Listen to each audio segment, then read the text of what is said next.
Well, hello everybody. Welcome along to another special episode of Africast, the podcast. My name is Sadiq, and I'd like to apologize for to a lot of people, but I my computer broke, and don't know how it happened. However, I'm glad we got it fixed. Y'all know y'all boy ain't got that time to fix a laptop, especially all of these like newly complicated computers.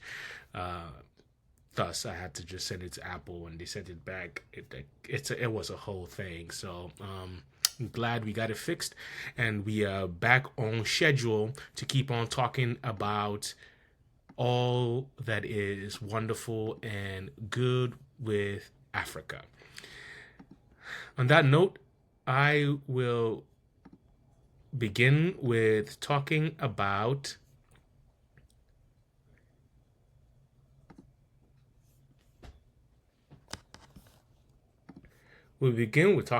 Nigeria. You know, my love, Nigeria. Oh man, where do we begin? So,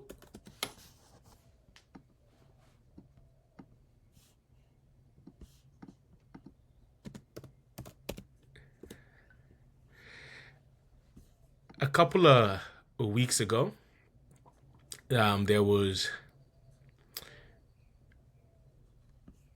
a lot of things that happened in Nigeria. One being the issue of insecurity.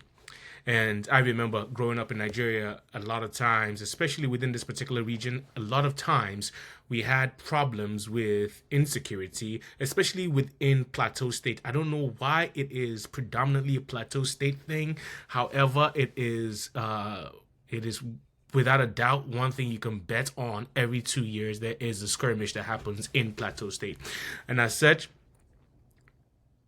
there is another skirmish that has happened. The claims are, as it is being reported, right, that there's herders that came in to this particular region called Bokos. Is another local government area. It's kind of like a I don't know how what the equivalent would be in the United States, or in the United States it would be equivalent to like a county, right? It would be like a county. Like I live currently in Duval County. A lot of people know about the Duke of Duval if you've read your law books, or if you just remember LBJ, Lyndon B. Johnson. Anyhow, I digress. I live in like a county, and essentially that would be the equivalent of what Bokos is. It's like a local government area. That's what they essentially they call it. However, there's a lot of skirmish that happen where these raiders came in and killed a lot of folk, right? And is people have a lot of conclusions about the reasons of why. Some people say it is because it is religious. Others say it is because they are looking for land to graze, and while others maintain it is because of some myriads of reasons that people come up with. Right? There's so many reasons that people come up with to substantiate the claims that they're making. Right? Whatever the reason is, the fact is people were killed. Lots of people were killed, right? And yet again, it talks about this notion of Nigeria's inability to protect. So I always tell people, one of my biggest things, if anyone is listening to this and they're running for office, this is the playbook. This is the thing you should run on, and not just run on, right? Because I know a lot of politicians don't necessarily do the thing they say they're going to do. And this is my frustration, is why I for a long time ago I took myself out of politics in general. I don't do politics, whether it's in the West or whether it's in Nigeria. Not my thing, right? Because it's not about solutions. It's about pointing out problems and then never fixing them. For me, I want solutions, right? So I think the biggest problem for Nigeria is insecurity, right? And I don't mean just insecurity like people, I mean insecurity in the sense that every human being wants protection or wants security for the individual, for their investments, right? And for uh, their interests, right? So you want to be able to provide a situation in which people can feel comfortable, they can be secure, knowing that their person, their property, and their principle is secure. So that's the three P's, right? The three P's that I always preach about. It's the person, the principle, and their property, right? Person is first and foremost, right?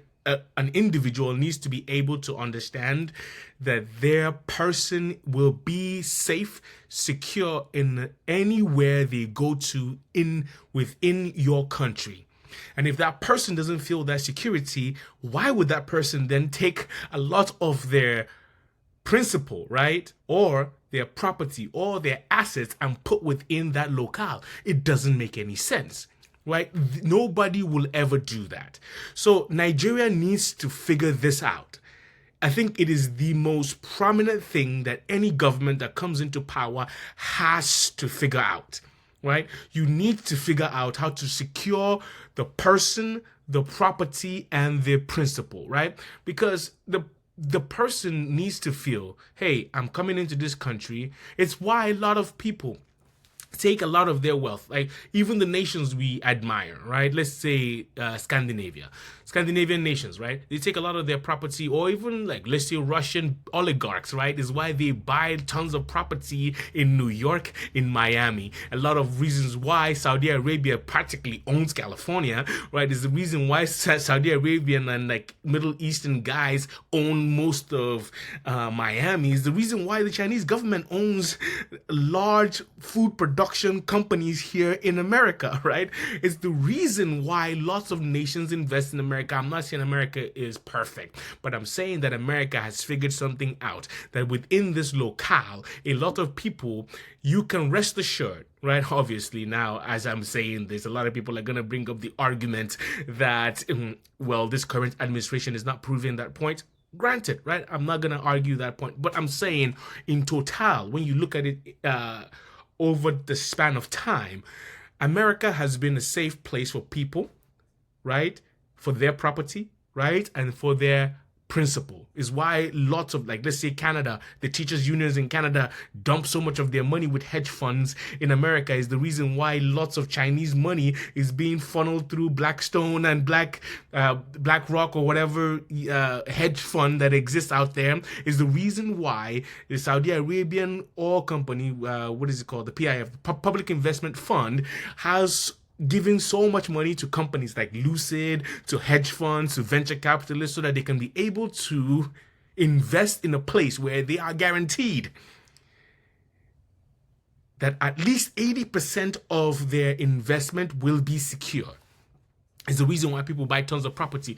People wonder why so much property is going for so much in places like Miami, in places like Austin, in places like New York, places like California. It's because all of this foreign investment fund, people that don't live in America, right, yet have found ways to invest in America. They are funneling their money into America because they know they can kind of hide it, right? It's the reason why Russian billionaires don't trust Putin, however, because it's difficult for you to know where Putin's money begins and where theirs ends, right? So they're trying to figure out how to take some of their money to hide it in places where if they decide to defect, they can be able to get majority of it. Now, as to the morality of that, you can make that argument. I'm just stating the facts, right? And this is the reason why someone like people that are in the sports world will know this gentleman, Roman Abramovich, is the reason why he bought teams like Chelsea, right? First team he wanted to buy was Arsenal. Arsenal was not for sale because Lady Blackwood didn't want to sell. But they offered him Tottenham, and we know how that happens. Moving on, and then he got an offer Chelsea, and he bought Chelsea, and it's a way to park his money, right? It wasn't necessarily about the football itself; it's about parking your money. And then when this skirmish happened with Russia Ukraine, like the reality of it became exposed, and people were like, "Oh, this is what Russian billionaires do." Yeah, this is what they do, right? It's like you try and figure out your money. Is the thing that Jack Ma and all these founders of companies in China have been trying to figure out ways to do, but the Chinese government won't let them do it, right? It's because people want to be able to put their money in a place where, I'm not saying it is right. Again, do not listen to this and say this is right. I'm just saying this is what people do. It's the strategies that people employ to be able to protect their person, their property, and their principle, right? Because ain't nobody trying to work for all that hard and then the government just comes takes it away, right? If not, I might as well just not work, right? And myself just not like do my best to get all of this, So this is the thing that people are up against, and this is why Nigeria needs to figure this thing out. You cannot. The life of Nigerians cannot mean so little. It has to mean everything. The life of anyone that lives within Nigeria has to mean something. I remember a lot of times my mother would go and get cattle, right? And she would raise cattle because cattle was a way for her to be able to have assets. And when she needed to sell those assets to be able to take care of whatever needs she had, she would go sell those assets to take care of whatever needs she had. It's what people do all over the world, right? For her, it was cattle. For others, it's houses. For some, is like rare assets, right? Like diamonds and golds and watches and whatever the thing is, right? This is what people do all over the world. People are going to do something within their own best interests. However, the government of those places need to protect people's interests because people need to feel secure and their assets need to be secure. So, Nigeria, why should people invest in Nigeria? That is the question you have to ask. Why should Nigerians invest in Nigeria? If Nigerians won't even invest in Nigeria, why should foreign capital decide to come invest in Nigeria? Even when your citizens do not feel comfortable to invest within the locale. Why? Because the person is not even safe. This is the issue with the killings that is happening because I know I'm originally from Taraba State. It's happened in Taraba before, right? And my mom's cattle got raided a couple of times. People will come into our villages. They'll come and kill people. They'll come and take their property. This is no longer 1400s when the incursion was happening on the African continent and people wanted to take over property. We cannot live like that anymore. We need to create rules and regulations. There should no longer be open grazing in Africa. There should no longer be open grazing anywhere in Africa. It's not a thing. We should not let that happen. We shouldn't have nomadic people roaming around with their cattle, eating people's hard-earned labor when they let their cattle just open graze and eat on people's. That should not be a thing. You should give licenses to people who want to raise cattle, right? So that the government can be able to say, oh yeah, this cattle. And also that is another way of protecting people's assets. Because for those people, if someone comes and steals your cattle, you can have recourse. Now, let's start having grown-up conversations, please. I don't want none of this nonsensical conversation that people want to have. Let us have grown-up conversations. There should no longer be an Africa where people just open graze. It doesn't make sense. You need to grow up. If you want me as an African to invest in Africa, I need to be assured that some form of I need consistency in policy, that some of my investments will be protected. If human beings aren't being protected, what makes you think I'm going to take my assets and put there? It doesn't make any sense. We need to grow up. Please, grow up. Stop pretending like you're children. You're not children. You're grown-up folk. You want Africa to be great. These are kind of the things that you got to start making the tough decisions right now. There is no reason why people in Plateau should be getting killed and slaughtered like chattel. There's no reason why people in Benue should not be able to feel secure and go to bed. If life is not even worth anything to protect, why should people invest and protect their assets in such a place? You might as well put it in some ETF that is a Western ETF and you can get your 7% in a year. Why should someone invest? I was even thinking to even make the point a couple of months ago, Michael Blackson, right? The comedian formerly from Ghana, from Philadelphia now, he was talking about this, about how a couple of years ago he was trying to help build schools in Ghana, right? And then he figured out a way to finance it because he was like, hey, I can't keep on giving people free education, and I need a way for that thing to pay for itself, right? This is what a smart person should want to do, right? The thing should be stand on its own, right? One of the ways you can do that is to say, okay, I'm going to make everyone pay for this. But the whole initiative for him was to have education to be free. So he said, okay, that is not going to happen because people don't have money to be able to do that. The next thing he thought about was to buy bonds, Ghanaian bonds, right? So he put close to probably $1 million, $2 million into a Ghanaian bond. It's supposed to be paying him an interest, and he was going to use that interest to pay for the school, right? Which is smart, admirable thing to do. However, the last administration, right, somehow decided to default on those bonds and essentially he was never going to get his money back, right? And which is ridiculous.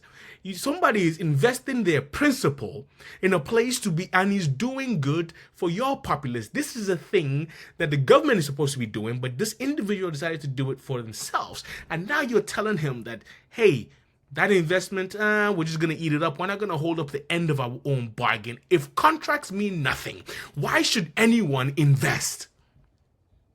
Come on, man. We got to grow up. We have to grow up. And I know there will be some,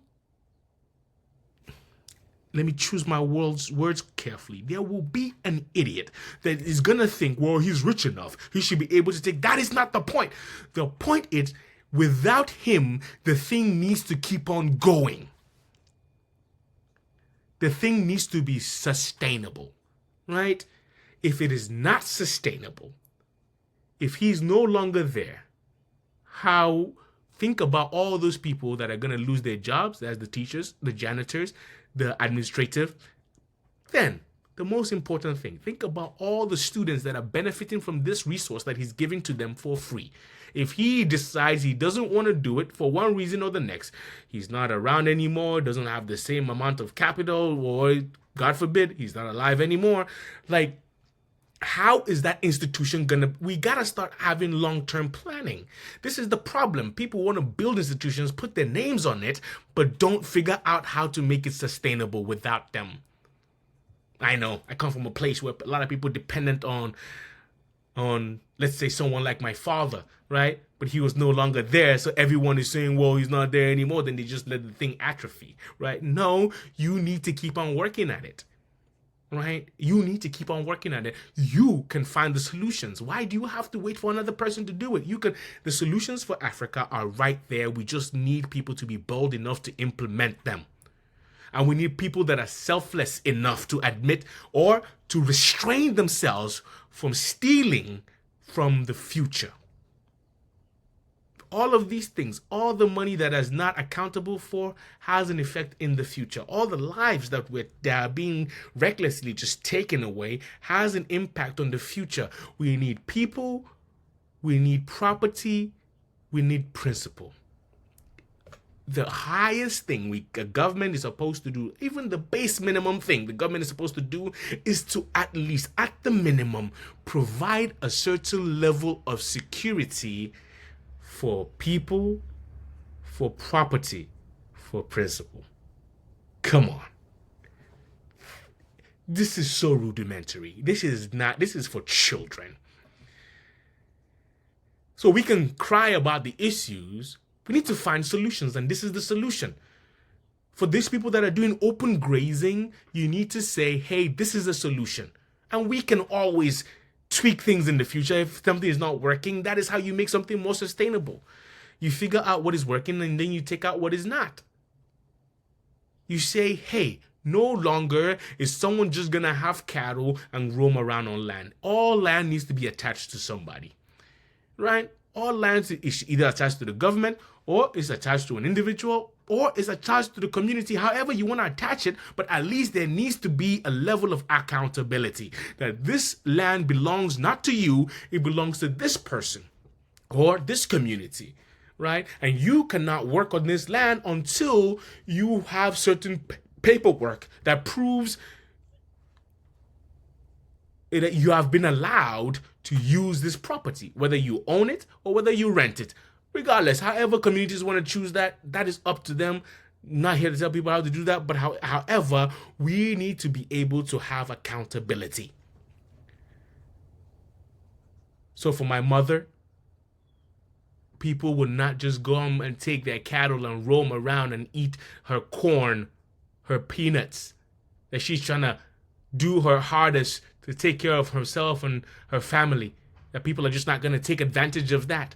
And for people that cannot just come in and take people's cattle. Why? Because the strongest wins? No, we don't live in that kind of world anymore. This is not the raids of 1400s medieval Africa. Come on, man. We don't live in that kind of world. Anyone that wants to live in that kind of world, I'm telling you, it doesn't exist. Get over that. That type of world doesn't exist anymore, and we should not let it exist. The same arguments we in Africa like to make about the West, coming into Africa and taking over our resources and whatnot, we do it to ourselves as well. Let us be honest. Let us be grown up. Let's have this conversation. Somebody in the back say it louder for the people in the back. Let us have this conversation, right? We need to grow up. We want people to want to find solutions in Africa, and we want to protect those solutions that they make. So if someone, and this is another thing, right? Part of this recourse is to say, what is our IP, right? What is our intellectual property, right? Because we can have physical property, but we can also have property of thought, right? We can have intellectual property. If Africans are coming up with solutions, the government needs to be able to protect that solution. Is the reason why a lot of Americans don't have that much affinity for China, right? Because they went and started developing all of these things in China, and China just says, oh yeah, you're going to build this car? Well, we're going to reverse engineer it. Let me tell you, for those who don't think that that's a problem, that is a problem, because if you come up with a solution for something, you want to get the benefit of that, right? You do. So imagine if you're a company and the thing that differentiates you from other companies is that intellectual property that you have. That differentiating factor is the thing you need to protect, is the reason why Coca-Cola has the secret recipe, right? Whether it is real, whether it is not the point. The point is they have a secret recipe that they protect with their lives. So the myth goes, right? So the narrative goes. You don't ever want to live in a world where that narrative doesn't exist, because it takes away the differentiating factor for Coca-Cola. In the same way, if you have an autonomous driving car, like let's say Waymo, self-driving vehicles, they have technology that's proprietary to them. You want to protect that investment. You want to protect that intellectual property. Why? Because that is the thing that differentiates you from other competition. If someone else comes up with another solution, you want to protect that. In the same way, people are finding solutions to problems. The government needs to protect those things. Why? Because if you want to come tax me, what am I getting? Right? If you want to tax this institution, what is this institution getting in benefit? Think about it. This is why I commend people like Ahmad Rabiu. I commend people like Aliko Dangote, because you are living in the wild, wild west. How are you even protecting your interests? Because if a government that comes in doesn't like you, you're done. Right? Right? I mean, but this is the thing that happens with most companies. So don't think about the larger actors. Think about even the smaller actors. A couple of years ago, I saw people benefiting off of the image and likeness of Victor Osimhen, right? And I said this was wrong. Because how did they do this? Well, there's illegal, let us be honest, right? People are stealing electricity from the national grid in Nigeria, right? And people are stealing IP, which is stealing. This is why a couple of years ago, probably over a decade ago, I decided this is wrong, right? Because we were in college and people would be streaming, right? You will find ways to stream content, let's say the Premier League or something to that effect, right? And you didn't pay for that. But that is wrong. That is just fundamentally wrong, because people have so much capital that they've invested in that, and there's so many people that are getting paid off of that. You need to pay your own fair share. This is about what is good for the goose is good for the gander. What is good for the gander is good for the goose. Right? Listen, we want an economy where if you invest in something, you can reap the benefit of the things that you sow. To be able to do that, everybody needs to play under the same rule. We cannot say we want our politicians to be holier than thou, yet we engage in the same things that the politicians engage. Where do the politicians come from? We say politicians are stealing, but you work as a civil servant, but you have not been to an office in over a decade, and yet you're still collecting money from Nigeria. Who is stealing from Nigeria? Who is stealing from Nigeria? Is it just a politician? Come off it, man. Come off it. We all have a role to play in this thing. All of us. It's not just Nigeria. It's not just it's not just the Nigerian politician, it's also Nigerians ourselves. We are part of the problem. And to make ourselves not part of the problem is the big problem. It is the big problem. Who do you think? Who do you think the politicians go to when they steal? Isn't it you? Isn't it me? Come on, man, let's grow up. We need a place where people, property, principle are secured. And if they're not, we need recourse. So we need legislation, we need policy, we need implementation of said legislation and policy. And we need not just the implementation, we need the reinforcement. This is why institutions need to be independent of one another. Case in point, recently, Donald Trump kind of was opining publicly about how weak the Fed chair is, right? You got to remember, in American institutions, you got the executive, you got the congressional, like the House Assembly and all those, like Senate, and you got the judiciary, right? But then there's another one of the powerful institutions is the Fed, right? It's supposed to be independent. At least that's the narrative, right? And everyone buys into the narrative that this Fed is independent of all of these other branches, right? Yeah, you got to go back to the 1800s. You got to also go back to the 1920s and then 1930s when FDR made this thing. He put a stamp on approval on it, essentially, right? To say, hey, this institution is going to be independent and it shouldn't be pressured by outside political voices. So, meaning you can have a consistency of monetary policy that is independent of what the government does. Because a president can come in and say, hey, it is in my best interest to pass this policy, so I'm going to need the Fed chair to reduce interest rates so that my policy can be. So imagine if you are on the left, if you're on the right, that is too much swings. That is no consistency, right? You can go from the left, you can go to the right, you can go everywhere. You need stability and consistency, and people need to believe in that stability and consistency. So when he came out and said something to that effect,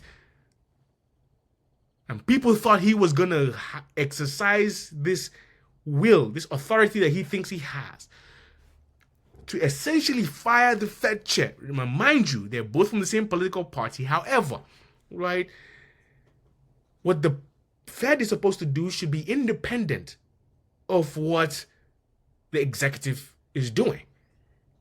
They need to have their own data, they need to have a process, and they need to follow that data and that process. So when you come and say, I'm going to try and influence the Fed, people are going to think this is unstable.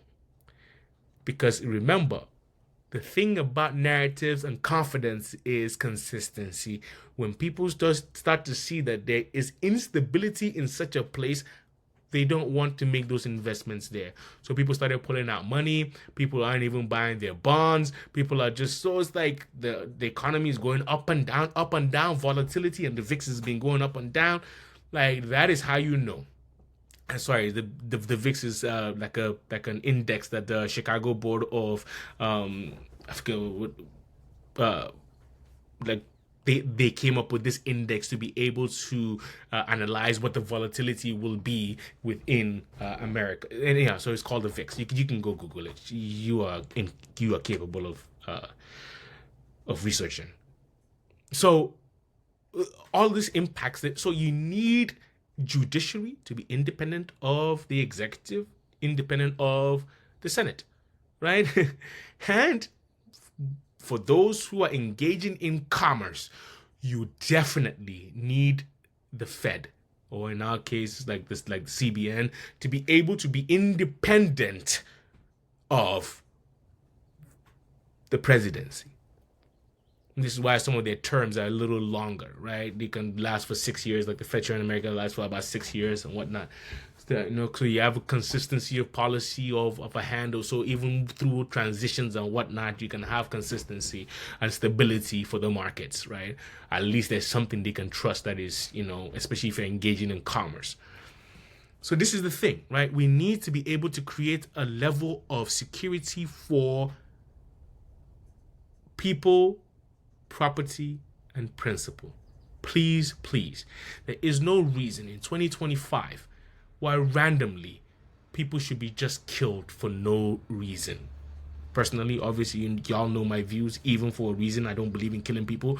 Nonetheless, like, people do. So this is the world we live in. And I'm not trying to make the world be more like me. I'm just trying to survive this world, I guess, or do my part to make the arguments and the things that I believe in. Right? We need my job. Even though I don't live in Nigeria, and people know me as Sadiq, as the unofficial ambassador of the Federal Republic of Nigeria, and I love that country. And it becomes difficult when you're trying to get people to invest with you, or to invest in assets, or to have a certain level of investment within, and there's all this instability. Why would someone keep on investing in such instability? Think about it. Even just on the minor point of instability, look at